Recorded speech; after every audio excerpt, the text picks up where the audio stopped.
یہ سب آپ کو بتائیں گے. سب سے پہلے آپ کو خبر دیں گے آرڈیننس کی آگ مزید شدت اختیار کر گئی. نون لیگ نے نیب آرڈیننس کو عدلیہ پر حملہ اور پارلیمانی نظام میں مداخلت قرار دے دیا. شاہد خاقان نے کہا کہ حکومت اپنی کرپشن چھپانے کے لیے سب کچھ کر رہی ہے. فواد چودھری نے جواب دیا کہ آرڈیننس میں آدھی شقیں وہی ہیں جو اپوزیشن چاہتی تھی. خواجہ آصف بولے حکومت نے کالے قانون پر مزید کالک مل دی ہے. فرخ حبیب نے کہا کہ اپوزیشن نیب قانون کے نام NRO چاہتی ہے.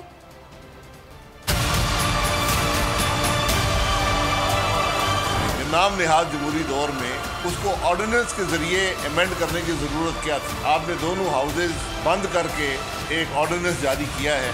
اس سارے عمل سے جو بدنیتی ہے، جو اصل بات ہے اس سارے معاملے کی، وہ بدنیتی ہے. آپ ذرا PMLN کا مسودہ اٹھا کے دیکھیں جو انہوں نے تجویز پیش کی تھی، تو آدھی امینڈمنٹس وہ ہیں جو اپوزیشن اس میں کرنا چاہ رہی تھی. ایک متفقہ رائے تھی کہ آپ کو جو ٹرائل کورٹس ہیں ان کو ضمانت کا حق دینا چاہیے.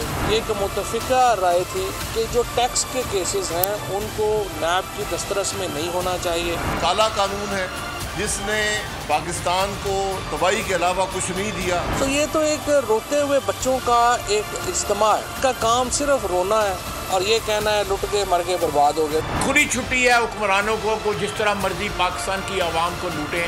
ایک کالا قانون جو آلریڈی موجود تھا اس کو مزید اس کے اوپر کالک مل کے تو اس کے ذریعے جو ہے اپنے جو ہے وہ سارے کے سارے معاملات صاف کر رہے ہیں. اور ایک دفعہ پھر جو ہے اپوزیشن جو ہے جو لوگ ان کے خلاف بولتے ہیں ان کو ٹارگٹ کیا جائے گا اور یہ ہم نہیں ہونے دیں گے.